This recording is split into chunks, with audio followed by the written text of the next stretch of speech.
les associations, notamment qui font partie du champ de l'économie sociale et solidaire, proposent des solutions qui manquent, notamment dans les quartiers prioritaires de la ville. En fait, on sait par exemple qu'en quartier prioritaire de la ville, il y a 5 fois moins de crèches que dans d'autres quartiers. Pourquoi ? Parce que notamment les crèches privées, lucratives, ne trouvant pas leur modèle économique, elles n'y vont pas.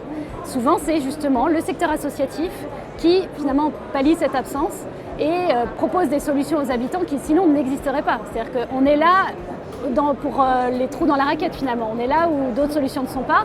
Souvent parce que soit les collectivités, pour des questions d'endettement, de budget, ne peuvent pas proposer assez de solutions, ou parce que le privé n'y va pas. Donc en fait, on est là en complément de ces offres-là, que ce soit, là j'ai pris l'exemple des crèches, mais sur beaucoup de sujets autour de la jeunesse. Mais j'ai l'exemple aussi, c'est le maire de Grigny qui disait que sur sa ville, il n'y avait plus de supermarchés, et que finalement, les épiceries solidaires, le tissu associatif local, justement, a compensé ça. Donc, nous, associations, on ne peut pas travailler sans les collectivités locales, et je pense qu'eux ne peuvent pas travailler sans nous non plus. On se rejoint globalement dans la vision. Je pense qu'il faut mettre en avant également, c'est que l'économie sociale et solidaire, c'est à la fois une manière vertueuse de faire, mais c'est également une manière qui est durable. Et on dit très rarement que les structures de l'économie sociale et solidaire, d'un point de vue au regard de la pérennisation et de la durabilité des projets, on est sur des moyennes, en tout cas, qui sont beaucoup plus importantes que dans des organisations classiques. Qu'on le prenne par le prisme de la pérennisation ou par le prisme de c'est une manière de faire vertueuse, sociale et solidaire, on voit très bien que c'est pertinent. Et donc du coup ensuite à l'échelle des collectivités, à partir du moment où on veut s'implanter dans les territoires, la collaboration avec les collectivités, l'échange, l'hybridation, les liens, etc. C'est une étape qui est obligatoire pour les collectivités, parce que travailler avec les acteurs de l'ESS et notamment comme nous les associations, c'est une manière de travailler avec une partie de la population qui est engagée, parce que les associations c'est des êtres humains qui la composent, et qui s'engagent autour d'un projet désintéressé. Et pour les associations, c'est une manière également d'instituer leur projet à l'échelle d'une collectivité sans avoir le sentiment qu'on dénature ce qu'on fait ou qu'on change.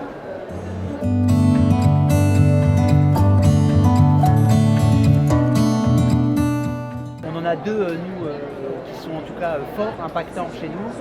Le premier, c'est dans le champ de la santé. On entend souvent parler aujourd'hui des maisons sport santé, alors on en voit un peu partout. Mais quand on regarde bien, on remarque qu'elles sont généralement créées là où il y a la ressource, mais pas forcément là où il y a le besoin. Et nous, on a fait le choix de les créer là où il y avait le besoin, donc directement au sein des quartiers.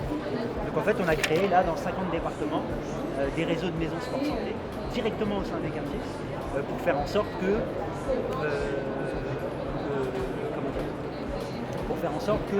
y ait une offre en fait sport santé, de proximité, bien-être également, au sein des quartiers. Et pas seulement, quand je dis ça, je ne dénature pas ou je ne pointe pas du doigt ce qui est fait dans ces actions-là, mais on a pour habitude, quand on pense au sport dans les quartiers, avoir un city-stade avec du football à côté, etc. Et là, nous, non, on est arrivé avec une offre sport santé bien-être qui fonctionne très très bien, qui permet de toucher des populations qu'on voit rarement pareil dans le champ du sport. Le public féminin et notamment les mamans, les seniors qui sont complètement en dehors des scopes d'habitude. Donc ça, c'est notre premier projet, vraiment de créer des maisons sport santé dans les quartiers, qui ont vocation en plus à permettre des populations dans les quartiers. On a un niveau, on fait très peu souvent appel aux médecins. Généralement, on va y aller quand le mal est déclaré. Il va très rarement dans une logique de prévention. Et en fait, nos maisons sport santé, elles ont vocation à permettre une dynamique d'orientation dans une logique de prévention, ce qui se fait très rarement également.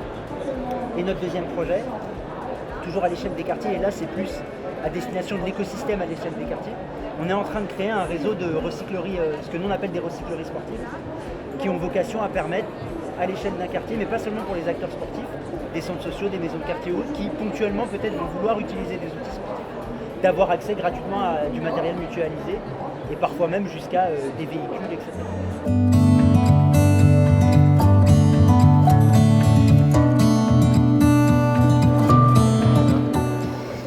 Alors pour citer des exemples, je pourrais parler de chacune de nos 18 antennes qu'on a ouvertes depuis 20 ans à Paris, à Bondy, à Argenteuil, à Marseille, à Arles, à Nantes, à Bordeaux.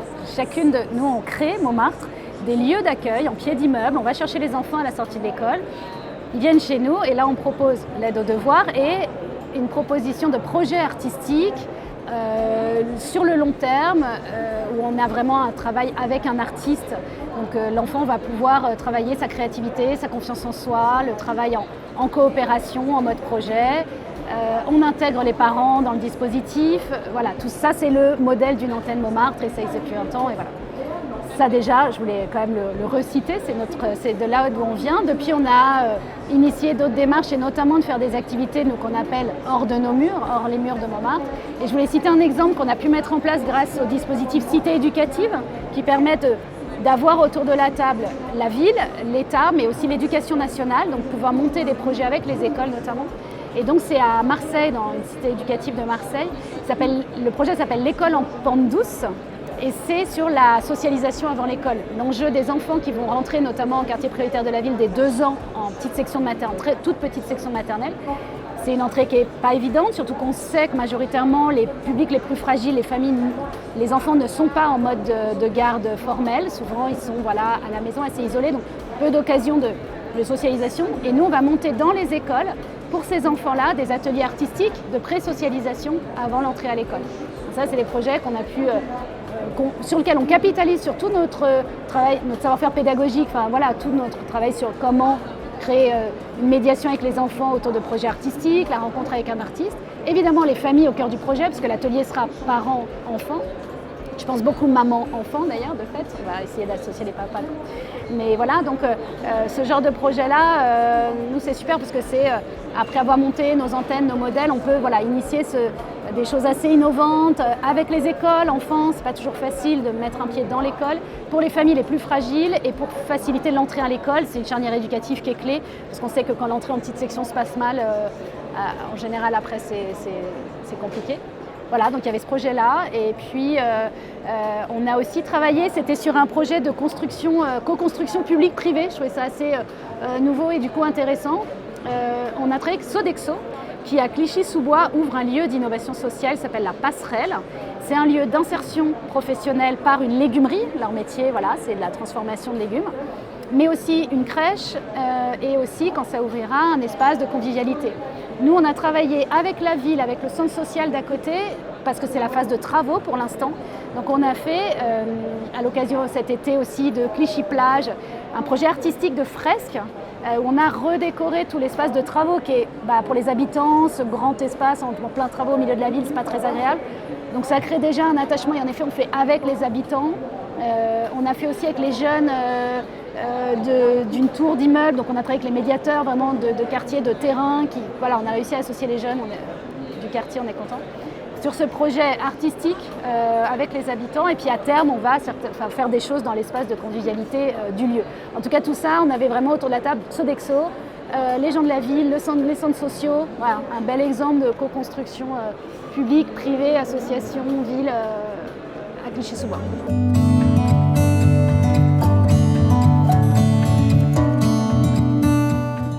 Alors en effet, nous on intervient notamment à Marseille, on sait que c'est une des villes en France où il y a beaucoup de précarité et il y a ce chiffre, nous on intervient dans le 13e, dans les quartiers nord de Marseille, au Cloître, qui est un lieu d'innovation sociale et on sait que 45% des 16-18 ans aujourd'hui sont déscolarisés. C'est un chiffre qui est énorme et qui est réel vraiment dans ce quartier du 13e arrondissement. Donc nous on travaille avec les délégués du préfet dans ce quartier prioritaire autour d'un lieu, le Cloître, où il y a plusieurs structures de l'innovation sociale. Il y a Simplon qui fait de la formation au code pour des gens très éloignés de l'emploi et notamment des femmes. Et nous, on garde les enfants. Donc en plus, on co-construit comme ça des projets avec les autres acteurs de ce lieu. En tout cas, on constate là, plutôt des chiffres qui sont très inquiétants et d'accélération d'une forme de précarité. Nous, on est très en lien sur les questions de parentalité, notamment les familles monoparentales, mamans solo. Et on voit que l'impact du confinement est dur. Il y a de plus en plus de familles en situation de précarité, de fragilité. Donc plus que jamais, on est là, on est utile, on est un filet de sécurité. Pour aller plus loin, il faut des financements. Donc la politique de la ville, évidemment, nous soutient, mais j'ai envie de dire que le plus le mieux. Donc après, selon les moyens, mais on a vraiment besoin de ces soutiens-là. Heureusement, on a aussi des mécènes privés, sans qui on n'arriverait pas tellement à tenir le projet. Et puis on hybride aussi nos sources de financement grâce à de la formation. On fait beaucoup de formations comme l'UFOLEP, mais d'autres choses, parce que nous, dans le secteur associatif, il faut trouver, pour continuer à avoir de l'impact significatif. L'idée, c'est que nous, on a 20 ans d'expérience, on essaye d'avoir un impact un peu systémique, pas juste du saupoudrage, toucher 10 enfants. Enfin, ce qu'on a envie, c'est d'avoir de l'impact, et pour ça, il n'y a pas de secret. Enfin, il faut du financement, parce que nous, on est une association avec une majorité de salariés, quelques bénévoles, mais ce n'est pas majoritaire. Il faut structurer tout ça, il faut faire ça de manière professionnelle, donc il faut des budgets. Voilà.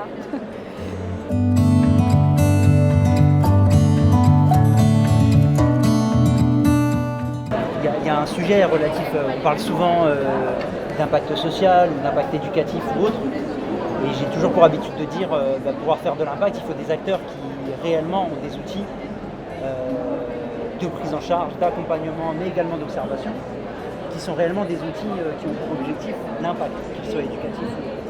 Ça pour moi c'est vraiment central, parce que sinon on va démultiplier le nombre d'acteurs et on va avoir des résultats qui seront en deçà en fait, de ce qu'on attend, parce qu'il ne suffit pas juste, si je prends le champ du sport, il ne suffit pas de prendre un ballon et de le poser dans un quartier, il se passe quelque chose.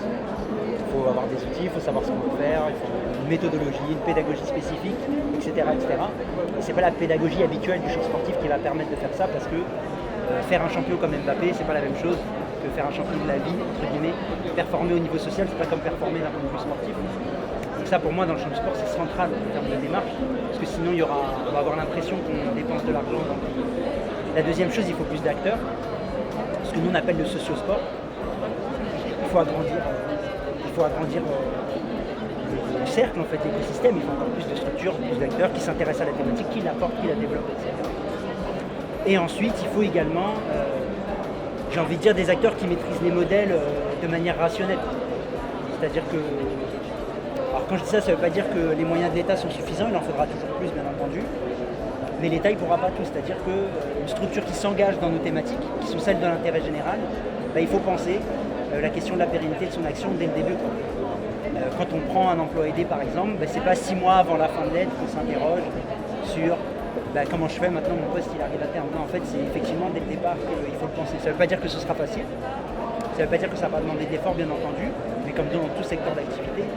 Mais effectivement, il y a une forme de rationalité à amener dans nos secteurs d'activité, mais justement au service de la pérennisation des actions. Parce que moi, très souvent, je suis sollicité par des acteurs qui, comme je le disais, viennent nous voir 3 mois avant la fin d'un financement d'un poste.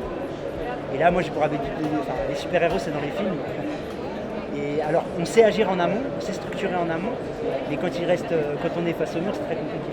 Voilà, il y a de la rationalité à amener dans la démarche, il y a des outils qui existent aujourd'hui, et il faut à tout prix que les acteurs se les approprient, voire même, moi, je pense que ça doit faire partie de la formation initiale.